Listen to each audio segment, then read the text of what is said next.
Hello students, मैं Govinda Rao from SREP। जैसे कि हमने लास्ट वीडियो में पढ़ा था आपका फोरियर सीरीज होता क्या है और उसे हम लोग कैसे अप्लाई करते हैं, उसका क्वेश्चन कैसे सॉल्व करते हैं, पीरियोडिक फंक्शन हमारा क्या होता है, ये सब हमने लास्ट वीडियो में किया था। तो हमने 2 क्वेश्चन भी सॉल्व किए थे उसके। अब उसी के आगे हम लोग आज कंटिन्यू करेंगे। तो एक बार हम लास्ट क्वेश्चन की तरफ जाते हैं जो हमने क्वेश्चन किए थे। अगर आपने उस पर ध्यान दिया होगा तो हमारे क्वेश्चन सिंगल वैल्यू फंक्शन थे। जैसे कि हमने क्वेश्चन किया था fx = x × में sin x, वो हमारा सिंगल फंक्शन था। ठीक है, उसके अलावा हमारे पास दूसरी वैल्यू क्या थी कि हमारे पास वो कॉन्टिन्यूस फंक्शन थे सारे। हमने भाई जब हमने सिंगल वैल्यू फंक्शन पढ़ा है तो हमारा कॉन्टिन्यूस होगा। अगर हमारा पेयर वाइज फंक्शन होता है, जैसे आपने कंटिन्यूटी के क्वेश्चन किए होंगे 12th क्लास में, तो वहाँ पे इस तरीके से फंक्शन होते थे कि उसमें 2 या 3 वैल्यू होती थी उनकी पॉसिबिलिटीज़ पे। तो वहाँ पे हम चेक करते थे कंटिन्यूस है या डिसकंटिन्यूस है, उसके बाद फिर आपका क्वेश्चन सॉल्व होता था। तो एक बार जरा हम लास्ट जो हमने क्वेश्चन किए थे उसकी डिटेल देख लेते हैं कि उसमें क्या कंडीशंस होनी चाहिए कि हमारा क्वेश्चन आपके पास फोरियर सीरीज उसके अंदर अप्लाई हो सकती है। देखिए कंडीशन आपके पास है कि फोरियर सीरीज के लिए कि any function fx can be develop as a Fourier series. Fourier series का फॉर्मूला ये था a0/2 summation an cos nx और समीशन bn sin nx, जहाँ पे हमारा a0 an bn कांस्टेंट था। प्रोवाइडेड कंडीशन क्या होनी चाहिए कि fx हमारा पीरियोडिक होना चाहिए, ठीक है, सिंगल वैल्यू फंक्शन होना चाहिए, फाइनाइट होना चाहिए। वहाँ हमने यही पढ़ा था कि फाइनाइट आपका होना चाहिए और हमारा सिंगल वैल्यू होना चाहिए। आपका सिंगल वैल्यू फंक्शन अभी मैंने बता दिया, जिससे x × में sin x हमारा सिंगल वैल्यू फंक्शन था। पीरियोडिक बता दिया मैंने, sin x का ग्राफ बताया था कि आपके पास रिपीटेशन उसका सेम इंटरवल के बाद आपके पास बिल्कुल सेम आ जाता है। सेकेंड हमारे पास फाइनाइट होना चाहिए, फाइनाइट इंटरवल के अंदर हम लोग उसे सॉल्व करते हैं। दूसरा इसने बोला है कि fx is a finite number of discontinuity in any one point. अगर डिस्कंटिन्यूटी के पॉइंट होते हैं तो फाइनाइट होने चाहिए। अगर बहुत सारे डिस्कंटिन्यूटी के पॉइंट होंगे तो आपका इंटीग्रेशन ही सॉल्व करना मुश्किल हो जाएगा उसके लिए, और आपका जो fx की वैल्यू होती है वो फाइंड करनी मुश्किल हो जाएगी हमारे लिए एक पर्टिकुलर पॉइंट पे। थर्ड इसने बोल रखा है कि fx has at the most finite number of maximum and minimum. मतलब इसमें आपके पास finite number of maximum minimum होगी। जब आपका स्मॉल इंटरवल है तो उसके अंदर आपका फाइनाइट नंबर ऑफ आपकी मैक्सिमम और मिनिमम वैल्यू होगी।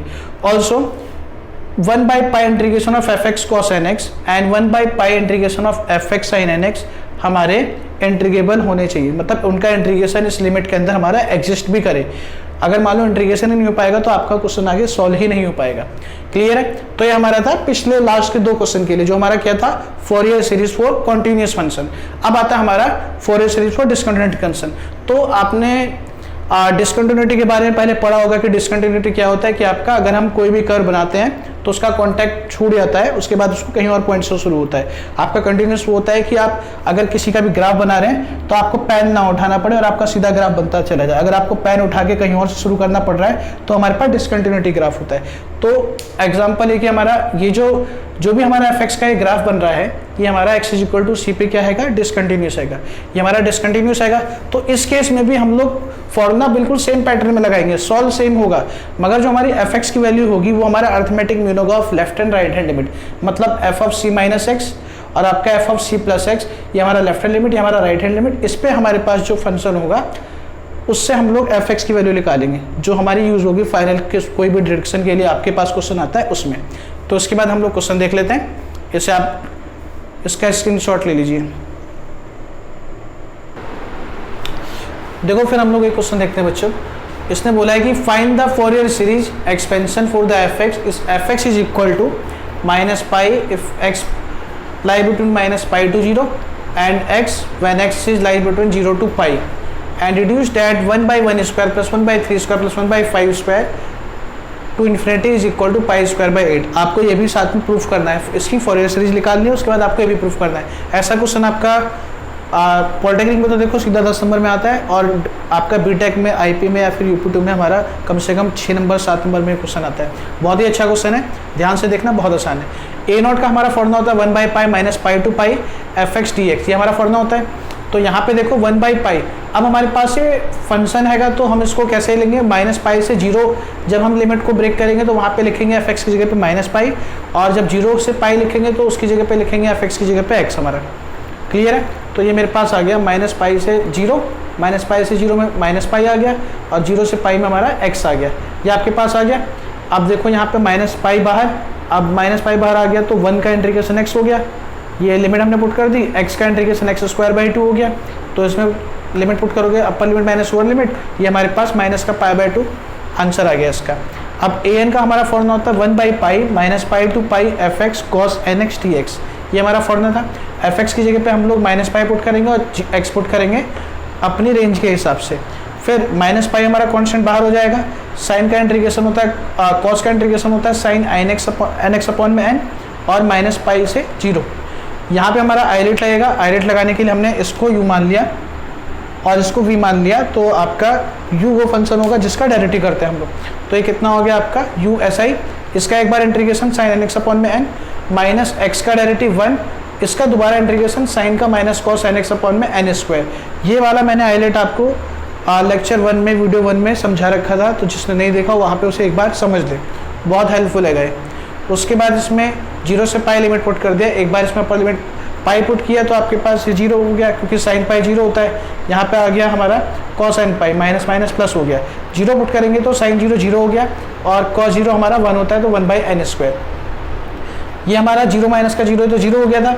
अब कॉस एन पाई की वैल्यू होती है -1 की पावर n, तो हमारा हो गया -1 की पावर n -1 अपॉन में n स्क्वायर, ये हमारी a n की वैल्यू आ गई।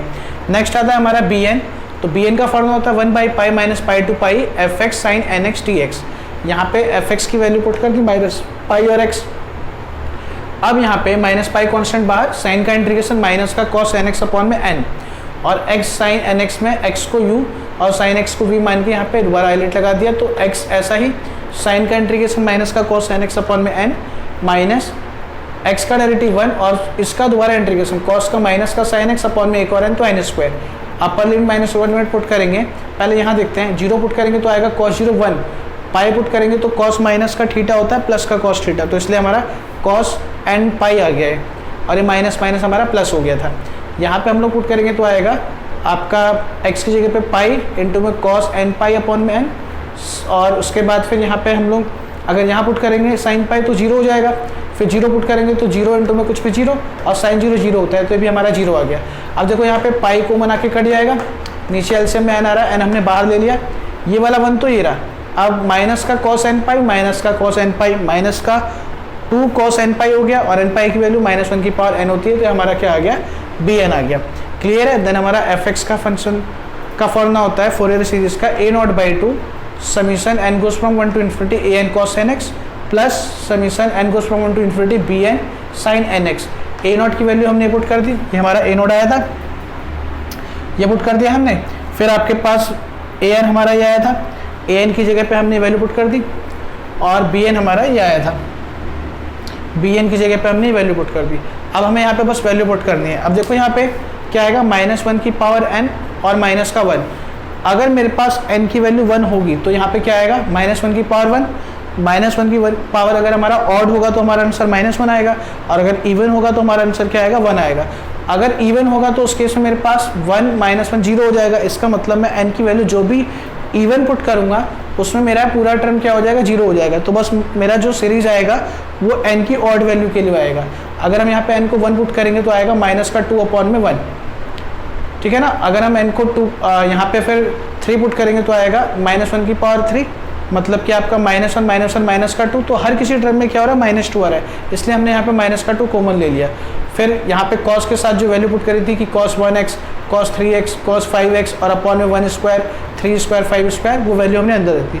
हमने -1 की पावर n और -1 से जो हमारा -2 आया था वो हमने बाहर लिख लिया। फिर सेम यहाँ पे आपका यहाँ पे फिर आप अगर आप n को 1 पुट करोगे तो क्या आएगा 1 -1 2 इंटू -1 की पावर 1 आएगा तो आपका प्लस हो गया, मतलब 3 हो गया, या आ गया आपका 3/1 sin x।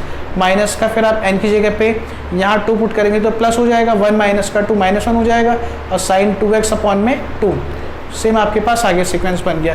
तो ये हमारे पास इसका आ गया फोरियर सीरीज।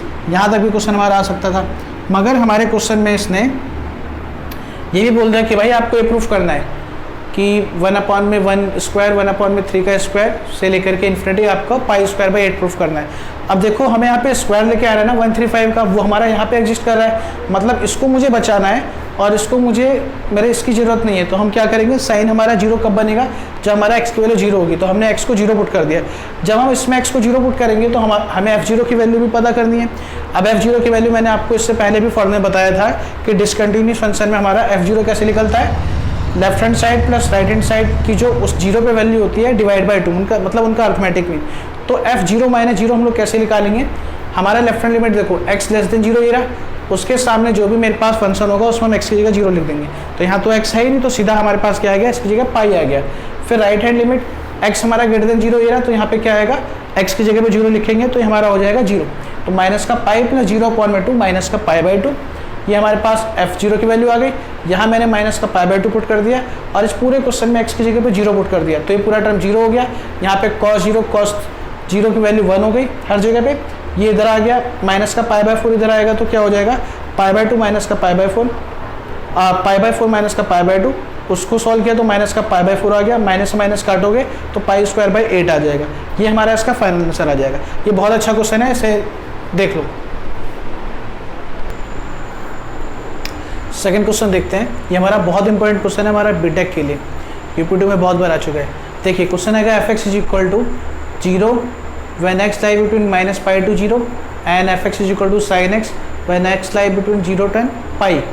और प्रूफ करना है हम इसका Fourier series fx is equal to 1 by pi sine x by 2 minus का 2 by pi summation n grows from 1 to infinity cos 2n(x) upon में n स्क्वायर माइनस 1। और उसके बाद हमें ये भी प्रूफ करना है कि 1 बाई 1 इंटू में 3 माइनस 1 बाई 3 इंटू में 5 प्लस 1 बाई 5 इंटू में 7 till infinity is equal to 1 by 4 pi minus का 2, ये हमें प्रूफ करना है। तो देखिए इसे करते हैं। ए नॉट का फॉर्मूला हमारा होता है 1 by pi minus pi to pi fx। अब इसको माइनस पाई से 0 और 0 से पाई में ब्रेक करेंगे लिमिट्स को और फंक्शन 0 और साइन x लिखेंगे, तो 0 और साइन x हमने लिख दिया। ये तो आपका 0 हो गया पूरा। साइन x का इंटीग्रेशन हमारा होता है माइनस का cos x, 0 से पाई पुट करेंगे तो cos पाई होता है हमारा -1 और cos 0 होता है हमारा 1। तो -1 माइनस का 2 हो गया, बाहर माइनस था तो इसलिए हमारा प्लस का 2 बाई पाई हमारा ए नॉट का आंसर आ गया। ये आपका पहला आंसर आ गया ए नॉट का। अब हमें निकालना a n is equal to होता है 1 by pi minus pi to pi fx cos nx dx, fx की वैल्यू 0 और sin x, ये पोर्शन तो हमारा पूरा 0 हो गया। उसके बाद फिर हमारे पास बच गया ये। इसका इंटीग्रेशन करने के लिए हम 2 से मल्टीप्लाई डिवाइड कराते हैं ताकि हमारा 2 cos a sin b का फॉर्मूला लग जाए।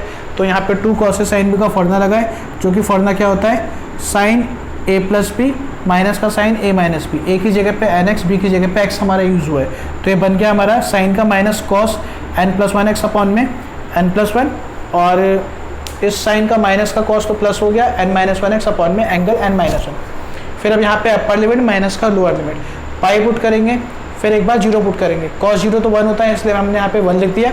अब मैंने आपको बताया था कि cos n पाई हमारा होता है -1 की पावर n, तो इसीलिए cos n plus 1 pi equal to होगा -1 की पावर n प्लस 1। तो इसकी वैल्यू हो गई -1 की पावर n प्लस 1 और इसकी वैल्यू हो गई -1 की पावर n माइनस 1। अब हम -1 की पावर n प्लस 1 को -1 की पावर n इंटू में -1 लिख सकते हैं, तो माइनस और ये माइनस प्लस बन गया। सेम इसको भी हमने अलग अलग कर दिया तो एक माइनस आगे आ गया।